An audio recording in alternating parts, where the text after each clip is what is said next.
जय हिंद प्यारे बच्चों, कैसे हैं आप सभी। आशा करता हूं कि सभी स्वस्थ होंगे, सभी अच्छे होंगे और सभी की तैयारी अच्छी चल रही होगी। और एक जीके की नई सीरीज हम आपके लिए लेकर आ रहे हैं जो आने वाले एग्जाम्स में और जो अभी एग्जाम हाल ही में चल रहे हैं सभी के लिए बहुत ही प्रॉफिटेबल होगी। तो अपनी एक नई सीरीज की तरफ बढ़ते हैं। और अभी जैसा कि हमने देखा था, पिछली सीरीज पैट के एग्ज़ाम के समय हमने डाली थी और वो एग्ज़ाम की दृष्टि से बहुत ही इम्पोर्टेंट रही। तो आने वाले एग्ज़ाम से पहले मैं सभी बच्चों से कहना चाहूँगा कि उस सीरीज़ को भी एक बार ज़रूर देखें। काफ़ी अच्छे क्वेश्चन हमने उसमें उठाए थे और जो पैटर्न हमने उस सीरीज़ में लगाया था कि एक एक क्वेश्चन को ऑप्शन के अकॉर्डिंग एलिमिनेट किया गया था और ऑप्शन के अकॉर्डिंग एक क्वेश्चन के अंदर कई सारे क्वेश्चंस बनाए गए थे। उसी पैटर्न को फॉलो करते हुए और अच्छे ढंग से हम नई सीरीज को स्टार्ट करने जा रहे हैं और आप लगातार तैयारी करते रहिए, क्वेश्चंस को नोट करते चलिए क्योंकि बहुत ही अच्छे क्वेश्चंस और प्रीवियस ईयर क्वेश्चंस हैं जो आपके परीक्षाओं की दृष्टि से बहुत ही महत्वपूर्ण सिद्ध होंगे।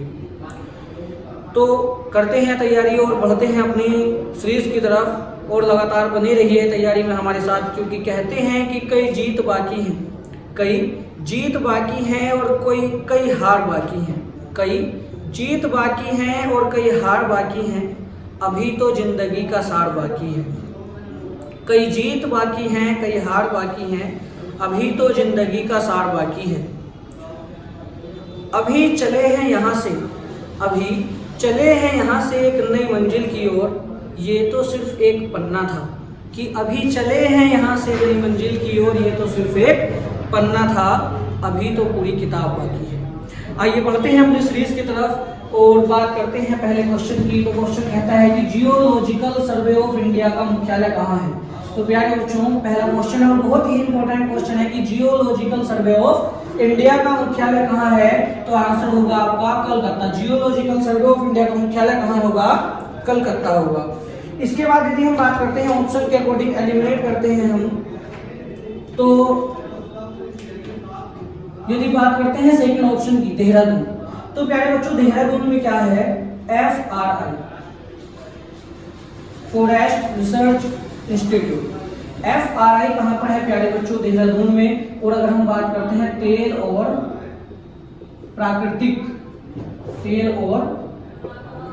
प्राकृतिक गैस आयोग, तेल और प्राकृतिक गैस आयोग का मुख्यालय कहां पर है, तो वो भी कहां होगा प्यारे बच्चों, देहरादून में होगा। यदि बात करते हैं ऑप्शन सी नागपुर की, तो नागपुर में क्या होगा प्यारे बच्चों, नागपुर में है आपका भारतीय खान ब्यूरो का मुख्यालय। भारतीय खान ब्यूरो का मुख्यालय कहां होगा प्यारे बच्चों, तो नागपुर में होगा। इसके बाद यदि हम बात करते हैं नेक्स्ट क्वेश्चन की कि प्रस्तावना में कितने प्रकार का न्याय वर्णित है। तो प्यारे बच्चों, एक बार अगर हम ध्यान से देखते हैं अपनी प्रस्तावना को पढ़ते हैं, एक बार थोड़ा सा प्रस्तावना का फीडबैक यदि हम देखें, तो जब हमारी संविधान सभा बनकर तैयार हुई थी, संविधान सभा की पहली बैठक होती है 9 दिसंबर 1946 को, 9 दिसंबर 1946 को, जिसमें संविधान सभा में पहले अस्थायी अध्यक्ष के रूप में क्या हुआ था, डॉक्टर सच्चिदानंद सिन्हा को चुना गया था। इसके बाद अगली बैठक 11 दिसंबर 1946 को हुई, जिसमें डॉक्टर राजेंद्र प्रसाद को संविधान सभा का स्थायी अध्यक्ष बना दिया गया। और इसके बाद 13 दिसंबर 1946 को क्या हुआ प्यारे बच्चों, पंडित जवाहरलाल नेहरू ने क्या किया, एक प्रस्ताव लाए जिसे नाम दिया गया उद्देश्य प्रस्ताव। और इस उद्देश्य प्रस्ताव को ही उद्देशिका के नाम से जाना गया और वही उद्देशिका आज संविधान में प्रस्तावना के नाम से वर्णित है। इसके बाद अगर हम बात करते हैं प्रस्तावना की, क्वेश्चन की तरफ चलते हैं कि प्रस्तावना में कितने प्रकार का न्याय वर्णित है। तो यदि हम संविधान की प्रस्तावना को देखते हैं कि हम भारत के लोग भारत को एक संपूर्ण प्रभुत्व संपन्न समाजवादी पंथ निरपेक्ष लोकतांत्रिक गणराज्य बनाने के लिए इसके समस्त नागरिकों को सामाजिक, आर्थिक और राजनीतिक न्याय। तो प्यारे बच्चों, यहाँ न्याय कितने प्रकार का आया है, सामाजिक, आर्थिक और राजनीतिक। तो हमारे संविधान में और प्रस्तावना में कितने प्रकार का न्याय वर्णित है प्यारे बच्चों? 3 प्रकार का, सामाजिक, आर्थिक और राजनीतिक न्याय। तो ये सामाजिक, आर्थिक और राजनीतिक जो 3 प्रकार का न्याय है प्यारे बच्चों, ये लिया कहां से गया? तो ये लिया गया रूस से, सोवियत संघ रूस से इसे लिया गया था। और यदि हम बात करते हैं पहले ऑप्शन की, तो 2 प्रस्तावना में 2 क्या चीज दी गई है? 2 मतलब जो संविधान की प्रस्तावना है उसमें 2 प्रकार की समानता है, प्रतिष्ठा व अवसर की समानता। प्रतिष्ठा व अवसर की समानता कितने प्रकार की है? समानता कितने प्रकार की है? प्रतिष्ठा की समानता और अवसर की समानता। तो प्यारे बच्चों कितने प्रकार की होगी? 2। लेकिन हम बात करते हैं कि न्याय कितने प्रकार का है प्यारे बच्चों? तो कितने प्रकार का होगा? 3। लेकिन अगर हम बात करते हैं ऑप्शन सी की, तो 5 प्रकार का क्या है संविधान की प्रस्तावना के अंदर? तो विचार, अभिव्यक्ति, विश्वास, धर्म और उपासना की स्वतंत्रता। तो प्यारे बच्चों 5 प्रकार की स्वतंत्रता हमारे संविधान में वर्णित है। 5 प्रकार की क्या है? स्वतंत्रता है। विचार, अभिव्यक्ति, विश्वास, धर्म व उपासना की स्वतंत्रता। तो प्रस्तावना में स्वतंत्रता कितने प्रकार की बताई गई है? 5 प्रकार की। इसके बाद यदि हम बढ़ते हैं अगले प्रश्न की तरफ की, लोकसभा की गण पूर्ति या कोरम कितना होता है? तो लोकसभा की गण पूर्ति या कोरम, यदि हम वर्ड देखते हैं गण पूर्ति, तो नाम से ही पता चलता है कि यहाँ किसी ना किसी चीज की पूर्ति अर्थात उसे पूरा करने का जिक्र किया गया है। तो गण पूर्ति का मतलब क्या होगा प्यारे बच्चों?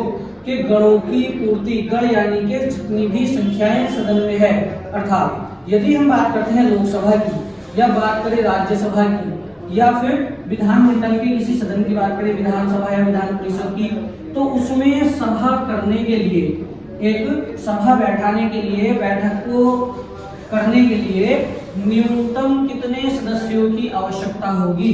उस न्यूनतम सदस्यीय संख्या को ही क्या बोला जाता है प्यारे बच्चों? कोरम कहा जाता है। अर्थात यदि हमें लोकसभा का सदन बैठक, लोकसभा की बैठक करनी है, तो लोकसभा की बैठक करने के लिए न्यूनतम कितने सदस्यों की आवश्यकता होगी? तो कुल सदस्यीय संख्या के 1/10। यदि कुल सदस्य संख्या की 1/10 सदस्य उस दिन सदन में उपस्थित नहीं होंगे प्यारे बच्चों, तो सभा नहीं की जा सकती है। लेकिन यहीं से एक इंपॉर्टेंट क्वेश्चन हमारे पास आता है कि ग्राम पंचायत का कोरम कितना होता है? ग्राम पंचायत की गण पूर्ति या कोरम कितना होगा प्यारे बच्चों? तो ग्राम पंचायत के लिए गण पूर्ति या कोरम कितना होता है? 1/5। ध्यान रखना, बहुत ही इंपॉर्टेंट पॉइंट है। केंद्रीय और राज्य में जो विधायिका है, इनका गण पूर्ति या कोरम कितना होगा? कुल सदस्य संख्या का 1/10। लेकिन ग्राम पंचायत का कोरम कितना होगा प्यारे बच्चों? तो होगा 1/5। जबकि क्वेश्चन में कहा गया है कि लोकसभा का गण पूर्ति या कोरम, तो आज सही आंसर होगा प्यारे बच्चों 1/10। इसके बाद यदि अगले प्रश्न की हम बात करते हैं कि भारत का एकमात्र तैरता हुआ राष्ट्रीय उद्यान, तो भारत का एकमात्र तैरता हुआ राष्ट्रीय उद्यान, तैरता हुआ राष्ट्रीय उद्यान यानी कि एक राष्ट्रीय उद्यान बनाया गया है जो किसी झील के बीच में है, इस तरह से यहाँ, और उसका नाम क्या है प्यारे बच्चों? तो उसका नाम है कीबुल लामजाओ। कीबुल लामजाओ, कहीं कहीं पर कियाबुल लामजाओ लिखा हुआ है, यहाँ यह वर्ड और लगा दिया जाता है, तो कीबुल लामजाओ या कियाबुल लामजाओ, राइम्स के अकॉर्डिंग आप इसे समझ लोगे। और ये एक झील के बीच में है, और उस झील का नाम क्या है प्यारे बच्चों? लोकटक झील। और क्वेश्चन कई बार पेपर में पूछा जा चुका है कि लोकटक झील कहाँ पर है? तो लोकटक झील कहाँ होगी प्यारे बच्चों? मणिपुर में। लोकटक झील कहाँ होगी प्यारे बच्चों? मणिपुर। मणिपुर की राजधानी क्या होगी? इम्फाल। मणिपुर की राजधानी क्या होगी प्यारे बच्चों? इम्फाल होगी। तो मणिपुर में लोकटक झील है, और इसी लोकटक झील के अंदर क्या है? भारत का एकमात्र तैरता हुआ राष्ट्रीय उद्यान। और एक और क्वेश्चन यहाँ से बहुत इंपॉर्टेंट है, जो कई बार एग्जाम में पूछ लिया जाता है कि पूर्वोत्तर भारत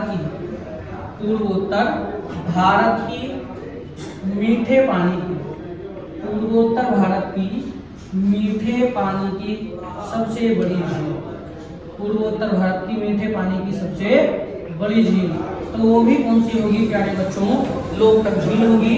अगर पूर्वोत्तर भारत की सबसे बड़ी मीठे पानी की झील की बात करते हैं तब भी कौन सी होगी, लोकटक झील ही होगी। और इस लोकटक झील के अंदर ही है भारत का 13वां राष्ट्रीय उद्यान केवल लामबद। यदि हम बात करते हैं हिमेश की, हिमेश राष्ट्रीय उद्यान, हिमेश नेशनल पार्क जो है वो है आपका लेह में। ओडियन क्षेत्रफल के आधार पर भारत का सबसे बड़ा राष्ट्रीय उद्यान है। इसके बाद यदि हम बात करते हैं गिर, तो गिर राष्ट्रीय उद्यान आपका कहाँ है प्यारे बच्चों, तो यह होगा गुजरात में। और ये एकमात्र ऐसा राष्ट्रीय उद्यान है जहाँ एशियाई शेर पाए जाते हैं। तो भारत में एशियाई शेर किस राष्ट्रीय उद्यान में है प्यारे बच्चों, किस नेशनल पार्क में है, तो वह है आपका गिर, कहाँ पर, गुजरात में। इसके बाद यदि हम बात करते हैं जिम कॉर्बेट राष्ट्रीय उद्यान की, तो जिम कॉर्बेट राष्ट्रीय उद्यान भी हाल ही में करंट का क्वेश्चन है कि जिम कॉर्बेट राष्ट्रीय उद्यान का नाम बदलकर क्या कर दिया गया है प्यारे बच्चों, प्रस्तावित है अभी, उसका नाम प्रस्तावित किया गया है रामगंगा नेशनल पार्क। तो जिम कॉर्बेट राष्ट्रीय उद्यान का नाम बदलने की तैयारी है, जिसे क्या किया जाएगा, रामगंगा नेशनल पार्क, अर्थात रामगंगा राष्ट्रीय उद्यान।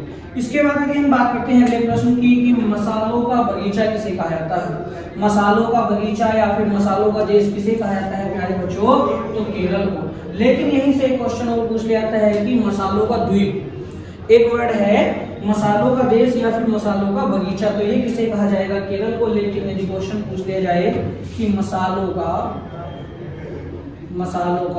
द्वीप, तो मसालों का द्वीप किसे कहते हैं प्यारे बच्चों, इंडोनेशिया। मसालों का द्वीप किसे कहा जाता है, इंडोनेशिया को कहा जाता है।